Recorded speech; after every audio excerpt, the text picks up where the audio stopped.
It's recording. So do I start? Yes. Okay. So welcome everyone. Thank you for joining us on this webinar on Palestine as a queer struggle, hosted by the US Campaign for Palestinian Rights. It's a pleasure, an honor, and a bit of an intimidating task for me to facilitate that, but I'm happy to do it.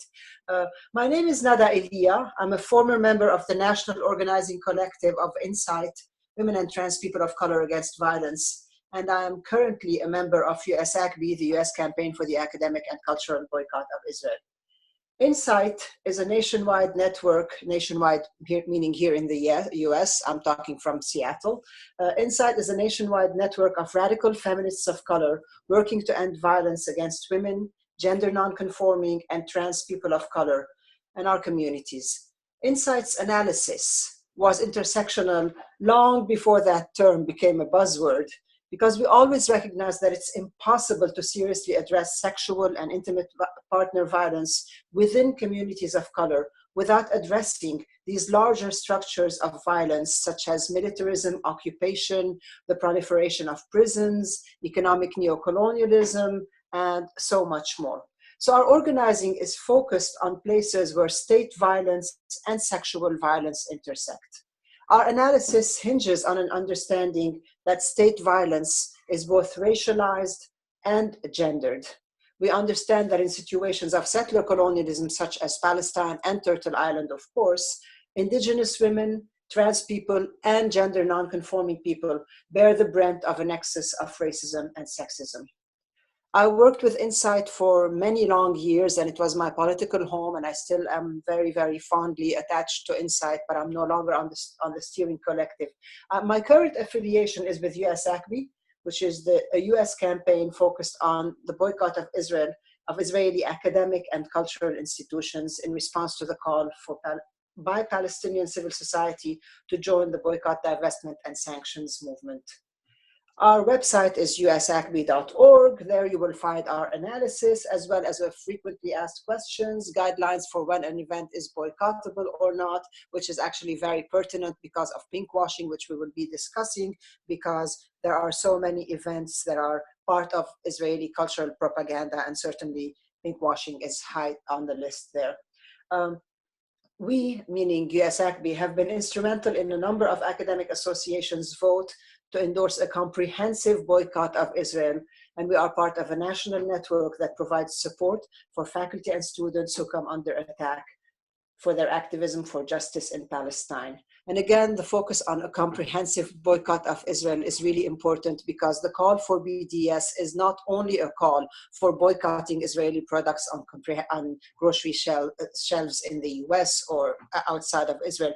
The call for a boycott is a call for a comprehensive boycott that includes cultural events that are part of propaganda. And I'm stressing this because pinkwashing is so much part of what we as queer activists do, and pinkwashing, academic talks, and all of that can be part of cultural propaganda, and we have the guidelines and we have the FAQs on our website. Within and outside of my organizational affiliations, I myself have been involved in a number of efforts to expose and shut down pinkwashing at multiple venues in the US, from a scheduled workshop at the USSF, the United States Social Forum, to a speaking tour by an Israeli delegation in the Seattle area. Pinkwashing, in a nutshell, in case someone on this webinar doesn't know, pinkwashing is Israel's strategy to distract from its egregious violations of international law and the human, civil, and political rights of the Palestinians by shining a bright light on its supposed cultural liberalism and its supposed gay-friendly culture. Some examples include Israel's promotion of Tel Aviv as a welcoming gay tourist destination, without mentioning that Tel Aviv, which happens to be 99% Jewish and 1% Palestinian, is actually built on the ruins of the Palestinian town of Jaffa, and that it is off limits to Palestinians from the West Bank and Gaza, even if they're gay. Another example of Israel's pinkwashing would be Israel's touting of its long-standing policy of accepting gay and lesbian soldiers in its army. Again, long before the US abolished its Don't Ask, Don't Tell, long before the US stopped giving dishonorable discharges for soldiers if they were outed as gay and lesbian. Of course, what Israel fails to mention as it touts its gender liberalism is that those openly gay and lesbian and trans soldiers are still soldiers in an illegal army, an illegal occupying army, and that a bullet fired by a gay pilot is just as lethal as one fired by a straight man, and a bomb dropped upon a home where refugees' families are taking shelters or attempting to take shelters is just as likely to kill them as a bomb dropped by a straight man. And of course, gay-friendly Israel does not stop to ask before shooting whether a person is gay or not. So Palestinian queers then, in this context, face the challenge of denouncing Israel's violations of their human rights, even as they are engaged in a decolonial struggle and an envisioning of a future of full equality away from heteropatriarchy as well as homo-nationalism. The agency of Palestinian queers, whether in the homeland or in the diaspora, is central to our liberation, and it takes on unique aspects as we navigate the complex layers of oppression. Israel is a settler colonial nation, an illegal, brutal military occupier, and its official policy of discrimination against non-Jews has resulted in de facto apartheid. As Israel's image is severely tarnished by the news of its numerous violations of the human rights of the Palestinian people, Israel is working hard on fixing its image, but not the practices that led to its image being tarnished. Pinkwashing is part of that propaganda campaign, and we need to denounce it as we argue that the struggle for Palestine is a queer struggle. But even as we denounce pinkwashing, we must be cautious not to erase the otherwise real struggle within Palestinian society. For example, and I welcome everyone's questions, and I think Anna has explained that anyone is welcome to ask questions. As soon as this webinar was announced, we received a couple of questions from Palestinian queers in Palestine, which I would like to read out, and I would like us to think about them and address them together, hopefully. So some of the questions were, and I'm going to read out this question. As a queer person from Palestine who's involved in intersectional activism, I keep wondering how Palestinians can promote an intersectional protesting approach that includes queer demands or allows queer Palestinians to be open about their identity while being involved in politics or in any other field of activism in Palestine. So how do we promote an intersectional analysis while being involved in politics that includes queer demands?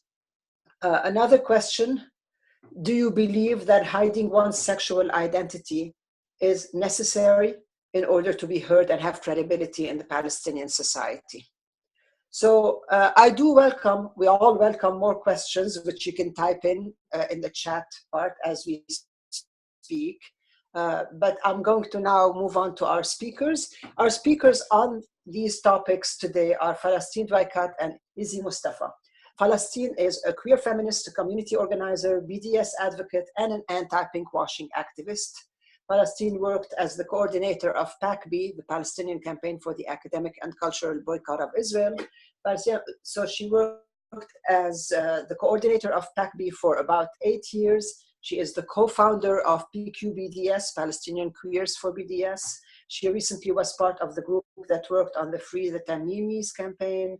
And she currently works in building the capacity on advocacy and campaigning for women's organizations in Palestine in order to support them to run better feminist campaigns. Izzy Mustafa is a Brooklyn-based Palestinian transgender man who grew up in the diaspora. He has been organizing in the movement for Palestinian rights in the US for nearly a decade, and he has been working on combating pinkwashing since college years. Currently, he does media work. And Palestine will go first. Thank you so much, Ilya, for the lovely, helpful introduction. You paved the way for all the conversation, so there are many things that I don't have to say now. So thank you very much. And thank you, everyone, for showing up today. I know it's a bit of a tricky time for both people in the Middle East, Europe, or even the US. So thank you for making the effort to be with us.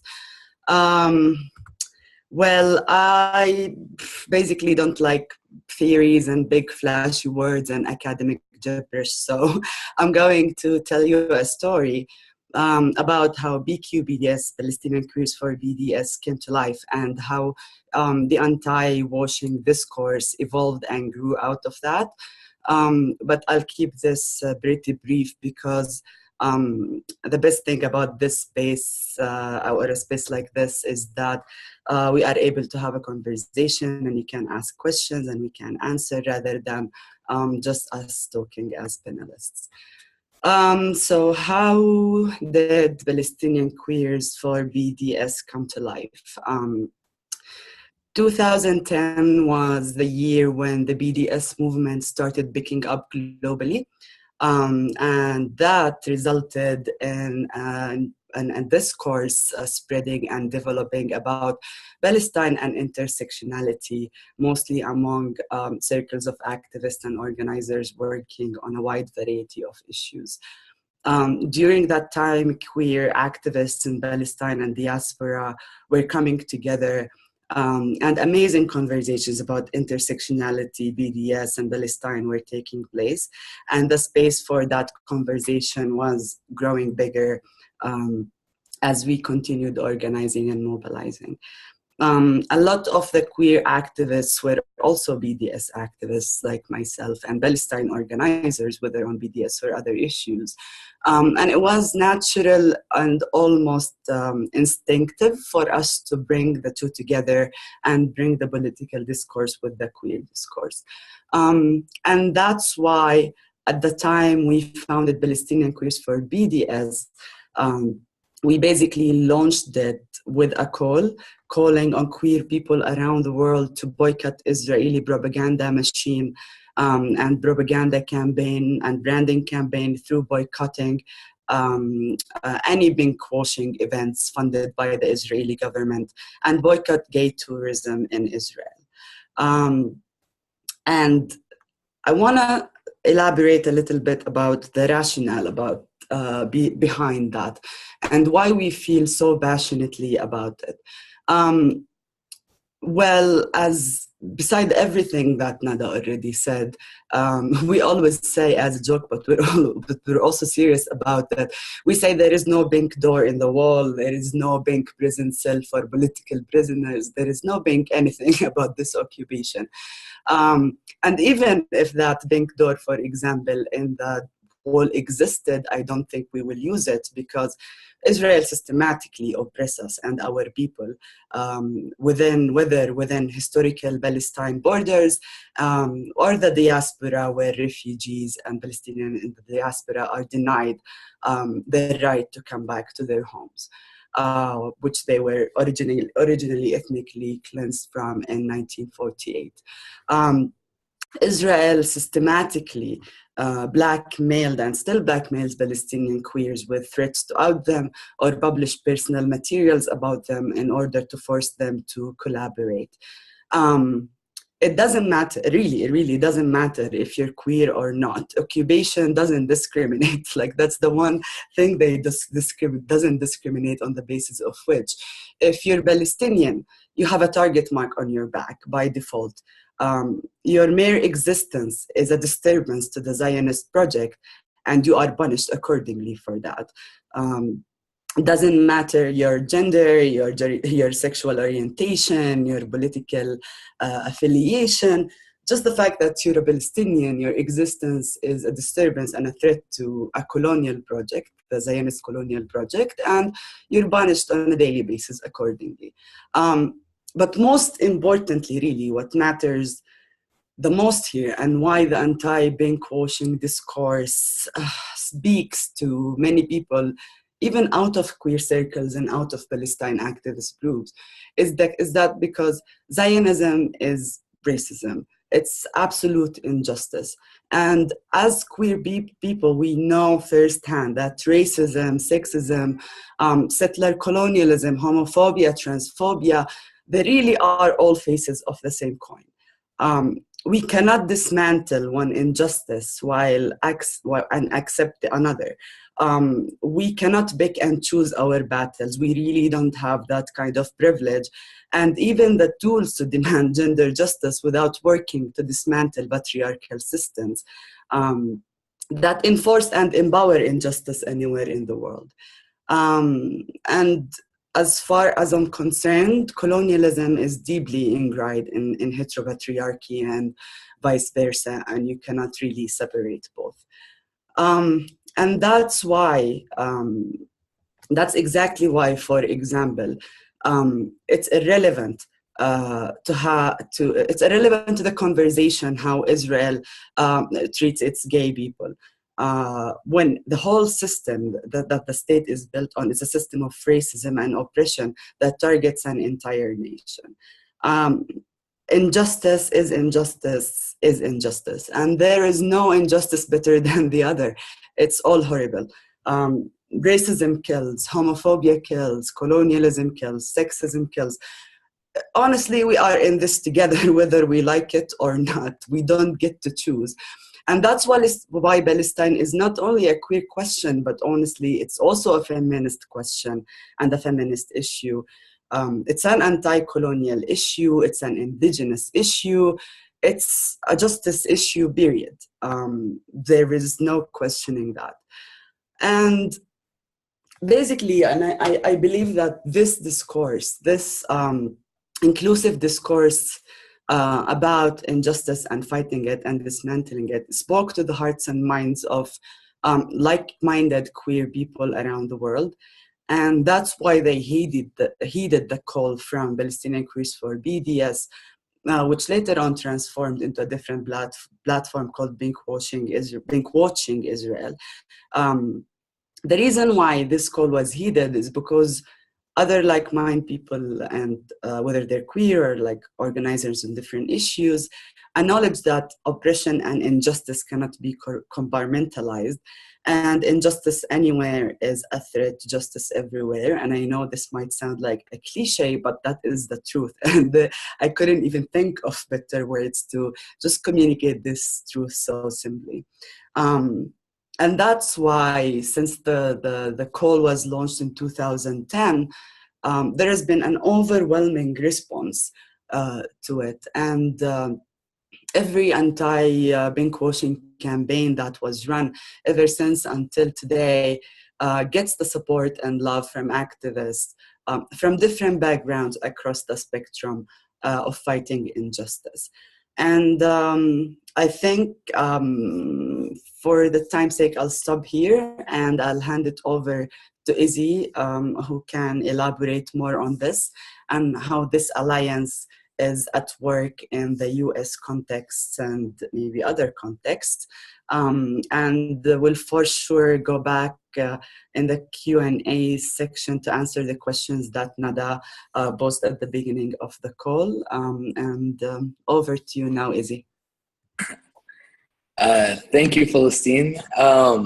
Well, yeah, first off, I just want to say that I'm honored to be able to speak with such amazing organizers, feminist, queer organizers as yourselves, Nada and Palestine. It's an honor for me.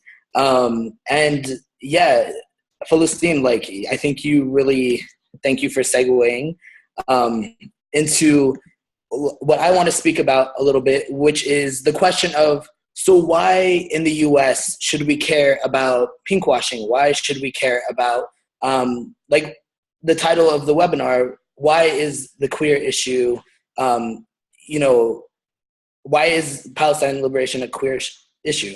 And for me, you know, it stems back from college. So I'm pretty vague in my bio, but I've been organizing with different facets of the Palestinian rights scene movement in the US for nearly a decade. I started off as a student organizer with Students for Justice in Palestine when I was a freshman, or actually in high school, but a freshman in college was the first time that I actually came face to face with pinkwashing.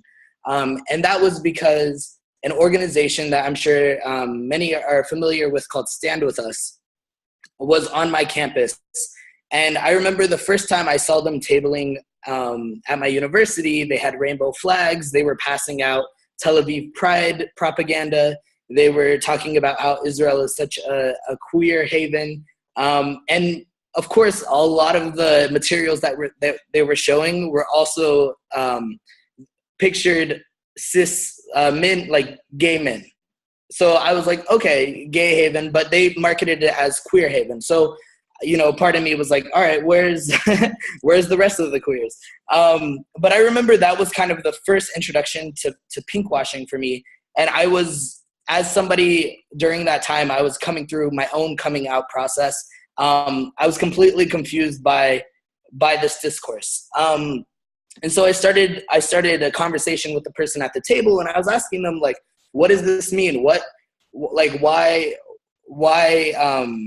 are you putting so much investment into trying to talk about the queer issue in Israel and try to use it as a way to use propaganda for the government?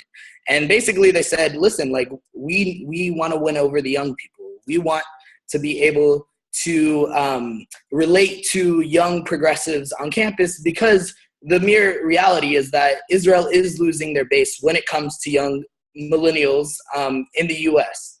And so that's why they latch on to pinkwashing. That's why they latch on to the LGBTQ issue so hard. And I would actually make the argument that they're investing more into it than any other kind of cultural branding in the US. And you see this from different examples. The most recent is a couple of weeks ago, actually. They partnered with the LGBTQ task force. Now, the LGBTQ task force is an organization that puts on a conference every year called Creating Change. Last year, I wasn't there, but I've had a lot of conversations with people who were. Last year, they had a controversy in which they were called out for basically helping pinkwash the Palestinian queer narrative. And then this year, because of the uproar, they decided to not host any panels or discussions or workshops on the occupation or anything in general to touch on that issue. But what happened was, what was really great is that a lot of queers who were there who were wanting to organize kind of like a guerrilla workshop in which they did it outside of the conference, and it was well attended. From the pictures, it looked like the room was fully packed. So 2 weeks ago, they organized a party in Miami called Forever in Tel Aviv, or Forever Tel Aviv, in which it's this 3-day program. You pay $130 for a ticket, and you're living the Tel Aviv queer life. And so that was helped organize with, the Foreign Ministry of Israel, as well as other governmental funded governmental funding. Now, I think, okay, so let me go back real quick. I think with talking about pinkwashing in the US, I think that this issue stems much more than just within queer circles. I think it's an issue that many organizers who are for Palestinian liberation in the US have to face, because they've unfortunately taken the term of intersectionality and are trying to apply it into their own ways of inserting themselves into progressive spaces, queer spaces. The most recent, I would say last year during Dyke March in Chicago, there was this big uproar because an organization called A Wider Bridge, which is Israeli government funded, decided to insert themselves into this march when they were called out by Palestinian organizers and Palestinians and their allies who were attending that march. They created this huge uproar saying that the organizers were anti-Semitic for kicking them out, and that they're excluding them out and isolating them because they're Jewish. But the fact of the matter is, when we look at this, it's based in the fact that they're funded by a government to disrupt and to pinkwash, basically. And this is all very intentional. as well as the Israel Day May Parade, when Jewish Voice for Peace in New York last year disrupted the queer contingent of the Israel Day the Day Parade. You know, they were saying, the media was saying like, oh, they're homophobic, they're transphobic for just targeting the queers, they're anti-Jewish. But the reality is that the people who were disrupting and the people who were protesting were Jewish and queer themselves. And so they're having a really hard time, I would say, from my perspective, of trying to push the pinkwashing narrative further, because their analysis of intersectionality is completely irrelevant and actually misses the mark 100%. But I think, you know, they're pumping more and more money into this happening, where you see at you see at different prides across the country, they'll have a huge contingent of like 100 to 200 Zionists marching with big Israeli rainbow flags. Actually, in 2013, the first pride I've ever attended in my life, it was in Manhattan. And I remember I had this sign that said, "Don't pinkwash Israeli apartheid." And I remember I was standing there because I saw the big contingent of pinkwashers, that's what I'll call them, the pinkwashers come forward. And so I was holding this sign that said, don't pinkwash Israeli apartheid. And I remember this one guy with this huge Israeli rainbow flag came up to me and he started cussing me out and yelling at me, saying like, "You're anti-gay, you're anti-queer," like, and then he spit on me, "You're Hamas loving." And this was like, for me, it was like a complete disconnect, where this person is obviously, you know, his allegiance is to the state and to fascism rather than it is to liberating queers. So, yeah, okay. So I kind of want to, I'm like looking down my talking points right now. I think it's really important that in the US we contextualize this issue as an issue that we're really going to have to face just as we approach it with any other issue. So like Philistine said at the end of her talk, is like, this issue, the struggle for liberation in Palestine is not only just that issue. You can't be a progressive only on Palestine. It's an issue of feminism. It's an issue of indigeneity. It's an issue of anti-Black racism. Like, it's an issue where we need, of colonialism. Like, it's an issue where we need to come together and really work together on freeing us all, right? We all need to be free. We all need to achieve that point of liberation, because what is liberation if it's not for everybody? And one other point I want to hit on is, you know, and to answer the questions, Neda, that you kind of prompted us from the beginning, is how can we instill queer liberation within different frameworks? For me personally, I identify as a trans man. And I've been organizing in these spaces before I transitioned, before I physically and openly transitioned. And I made the conscious decision to continue to transition, be open about my transition. I'm 100% out to everybody that I know, my family, my activist circles, my friends, my close community.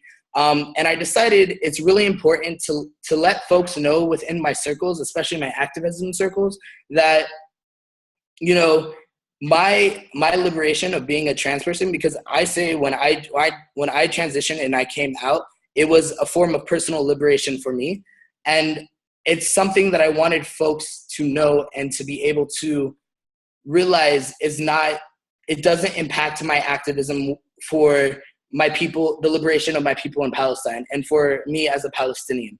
I think it's really important that we are able to fully be ourselves as queers, as trans people, as gender non-conforming people in these spaces. And I actually use it to my advantage. And because, you know, I come from a very different position where when I came out, I actually, because I'm a passing masculine trans man, I inherited a lot of privilege more than, you know, like lost privilege.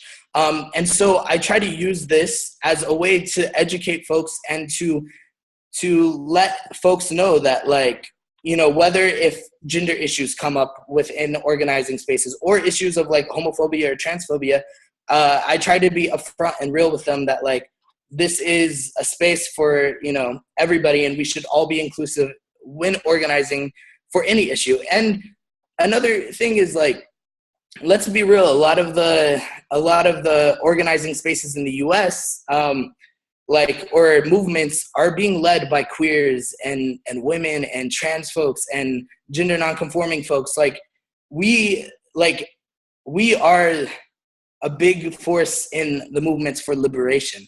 And so it's important that folks realize that, you know, we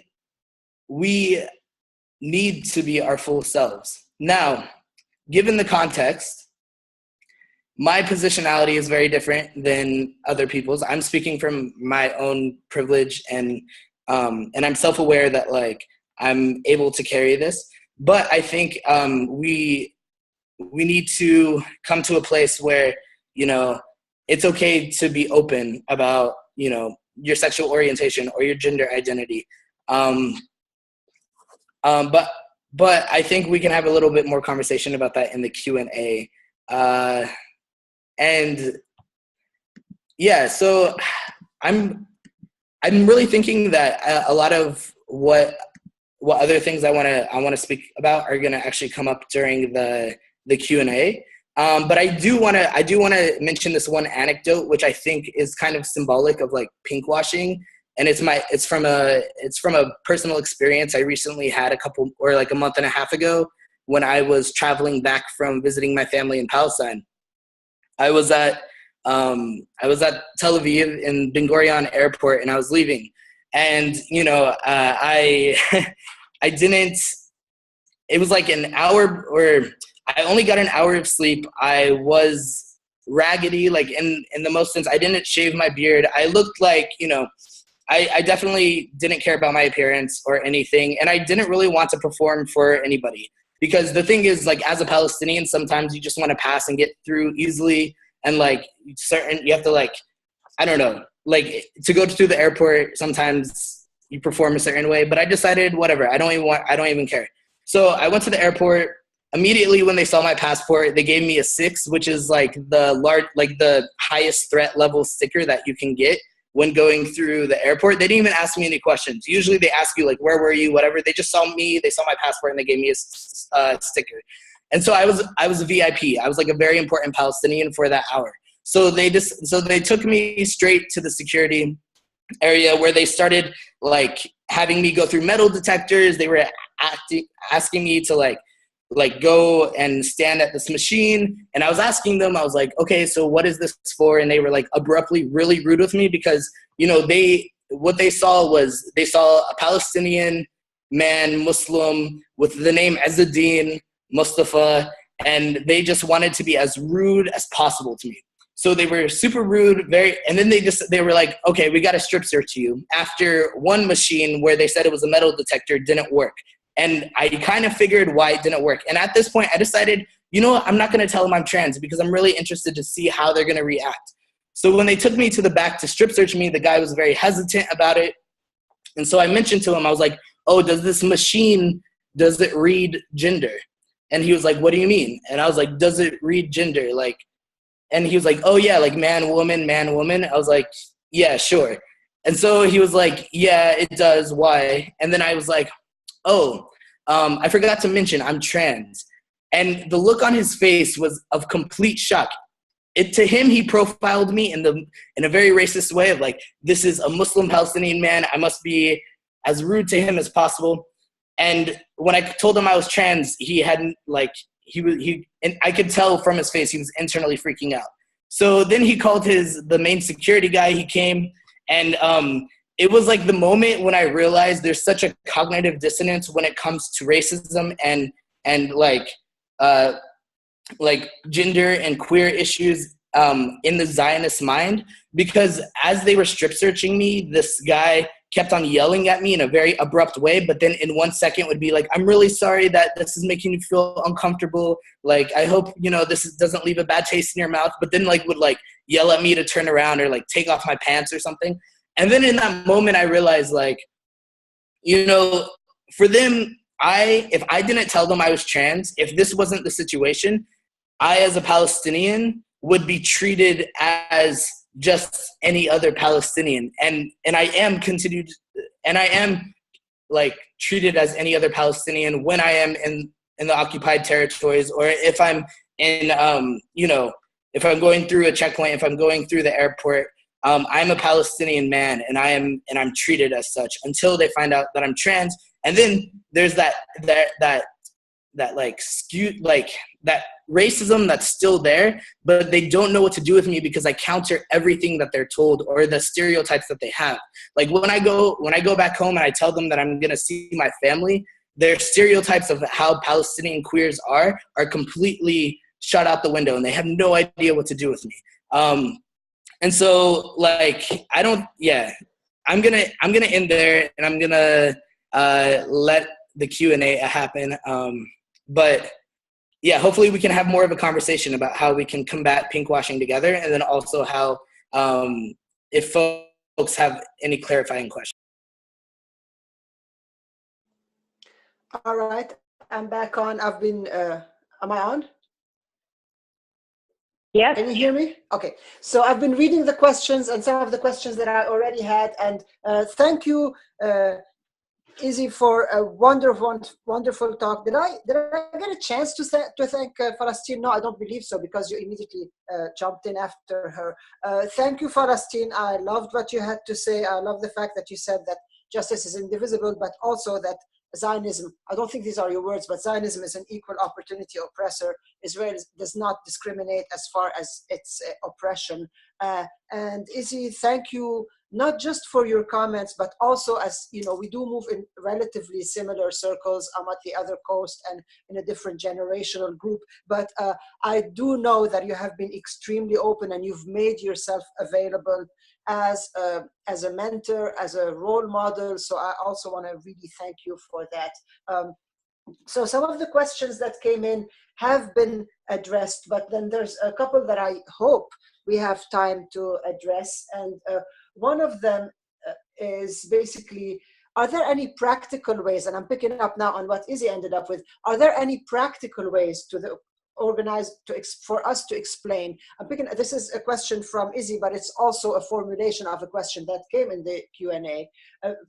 Are there any practical ways to explain to the organizers of conferences, like creating change, meaning people with, you know, good intentions, that pinkwashing serves state-sanctioned violence, not queer liberation?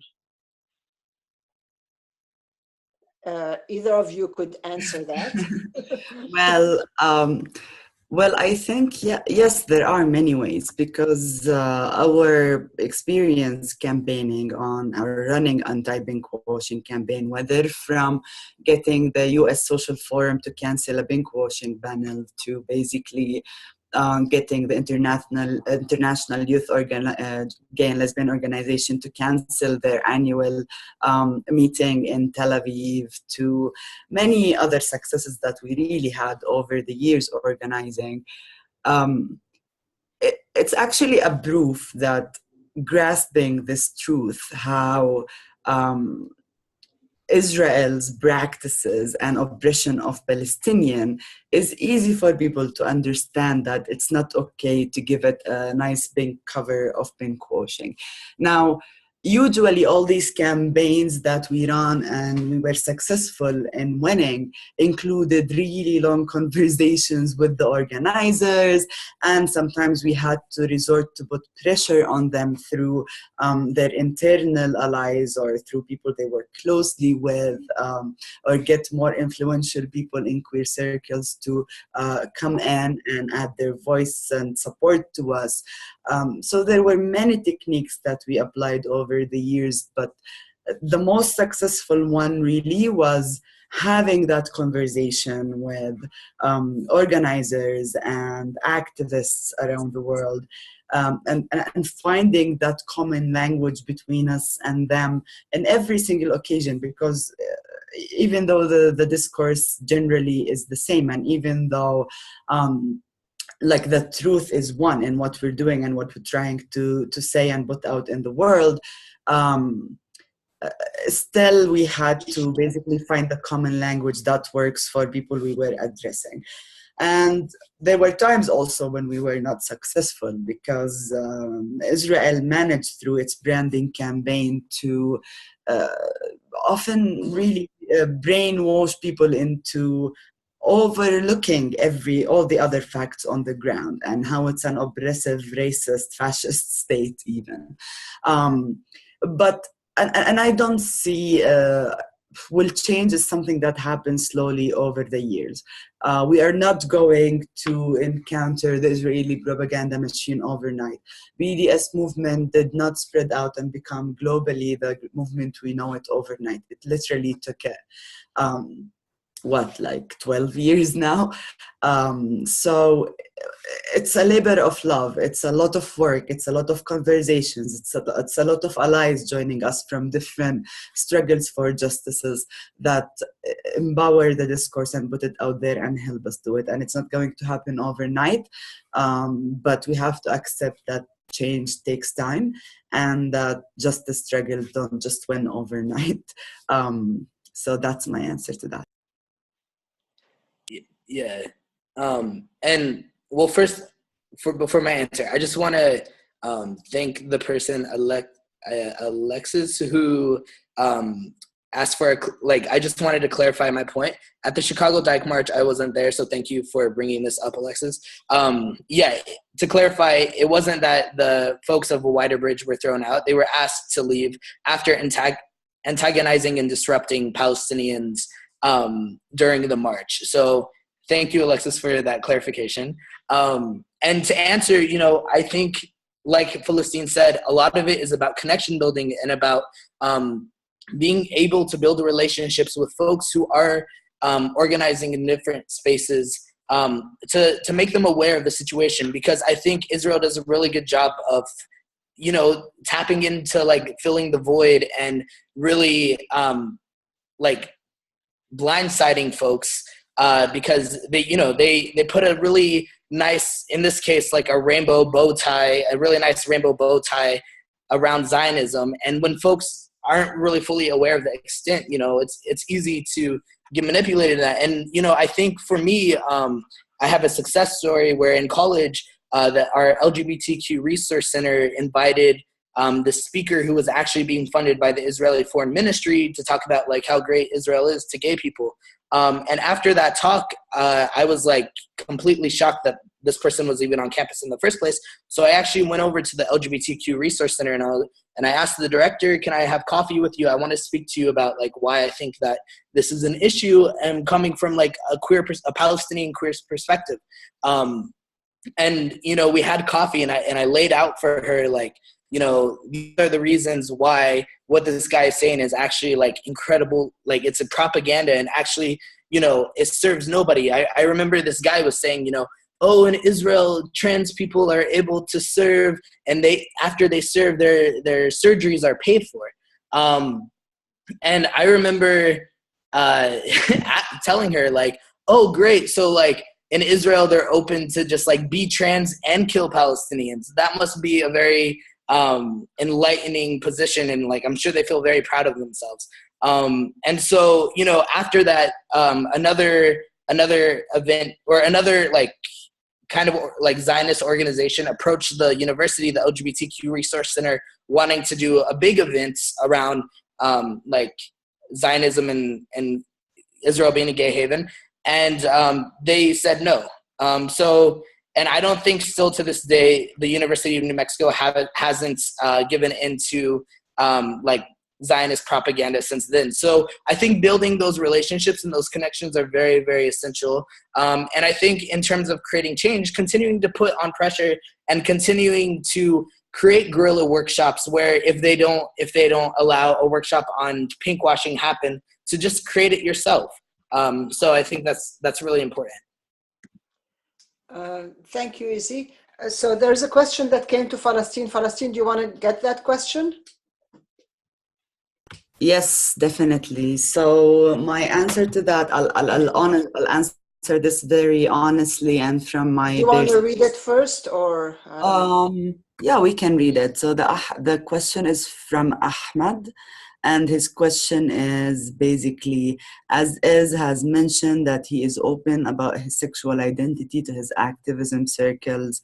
I understand that the situation in Palestine is different than the one in the US. Have you ever had to hide your sexual identity in order to be able to continue your political activism?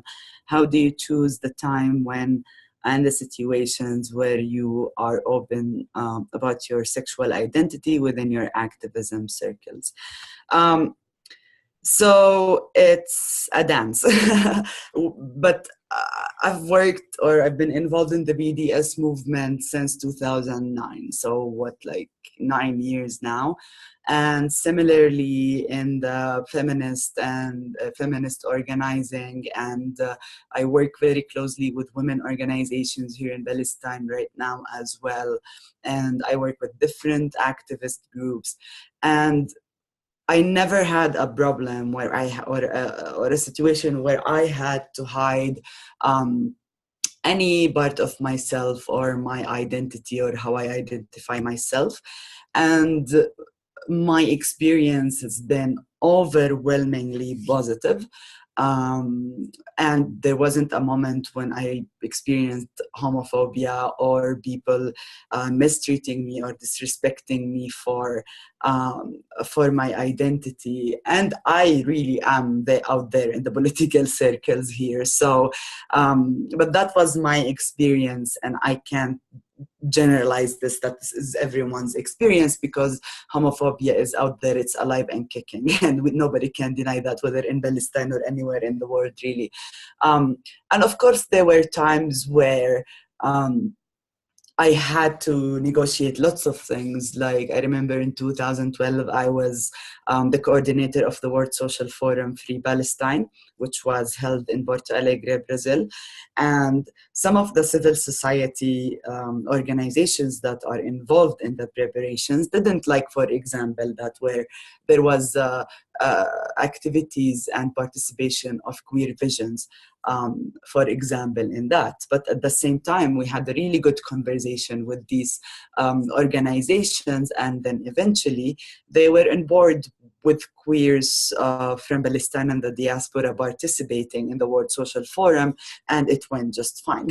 And I remember even back then there was a mass march in support of Palestine where thousands of people ended up participating in it, and we marched carrying our pinkwashing, anti-pinkwashing banners and Palestinian Queers for BDS materials. And again, it was absolutely lovely, and there wasn't any moment where we felt there was any problem with that.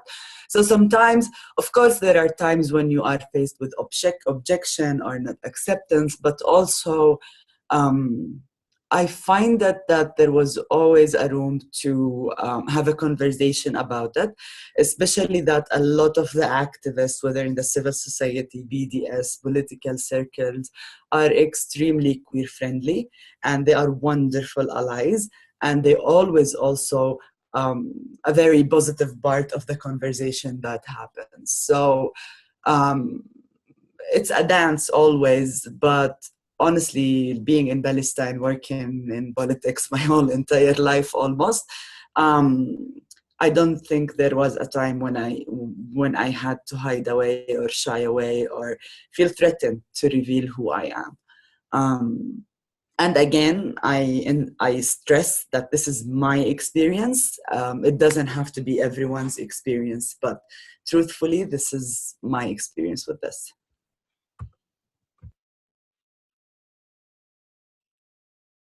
Neda, you're still muted.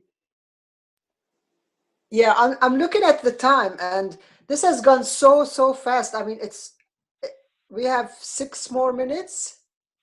Can I ask a quick question, actually, that I saw in the chat that I think would be really rich? So I just want, this is Anna from the U.S. campaign. You'll see my face in a second. But, you know, as we were writing the promotion around this webinar, Palestine commented on some of our text, which was sort of implying, this text I wrote, implying that Palestinians have been left out of the mainstream LGBTQ struggle and narrative, and she pointed out this is assuming that Palestinian queers identify with that narrative, and that is what liberation looks like. And there was a similar question from Dana in the chat. Let me read it, sorry, and people can see it as well. But, you know, in the West, we have a concept of what it means to come out, but what does this look like in the Middle East and specifically in Palestine?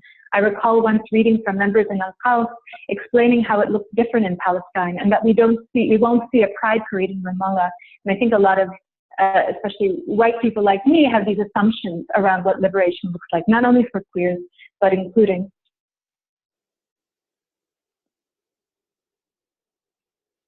And if you want to elaborate, that would be lovely, briefly. Sure.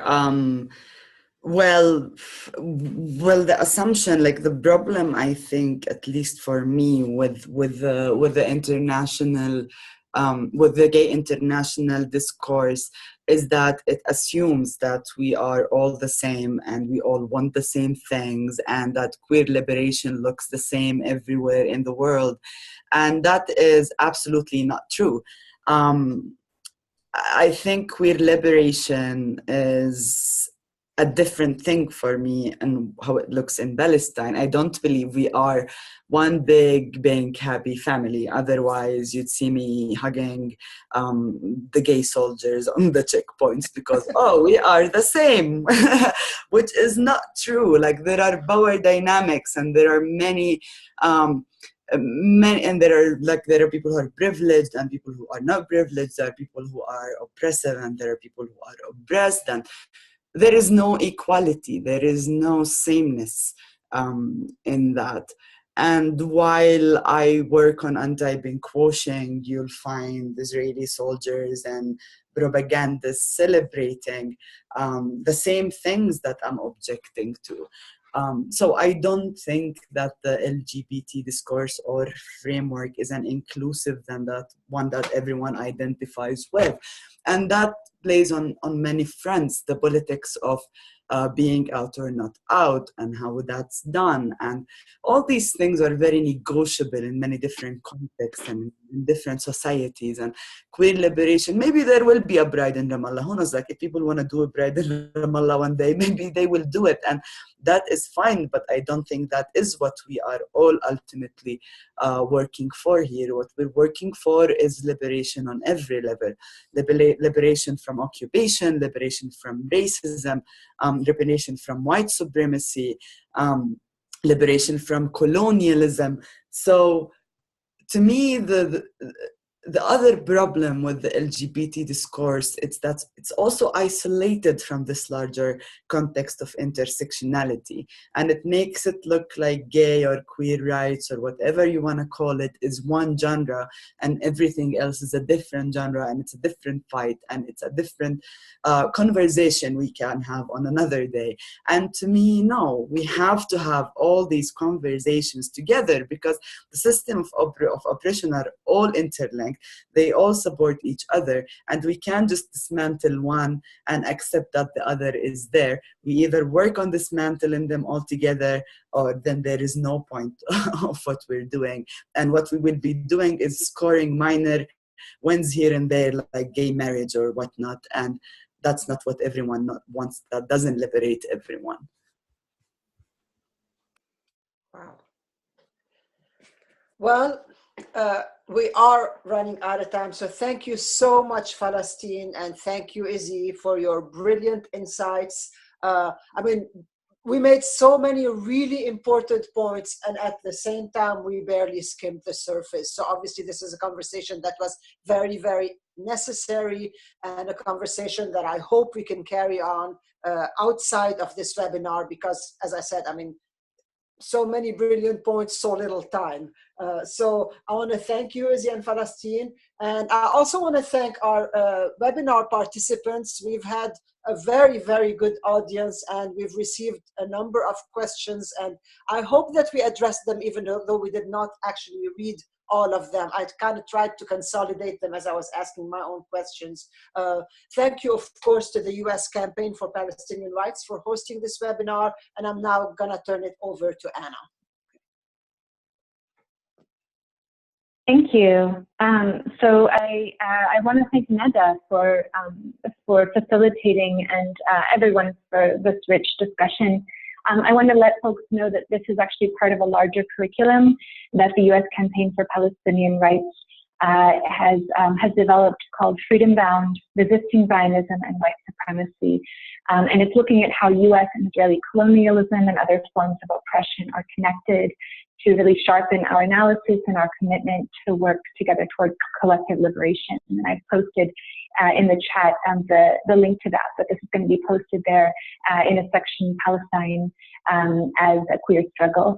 And other things you can find there: indigenous struggles from Turtle Island to Palestine, Black Palestinian solidarity, connecting the US and Israel's refugee bans, walls, and also the global impact of Zionism, not just on Palestinians, but globally.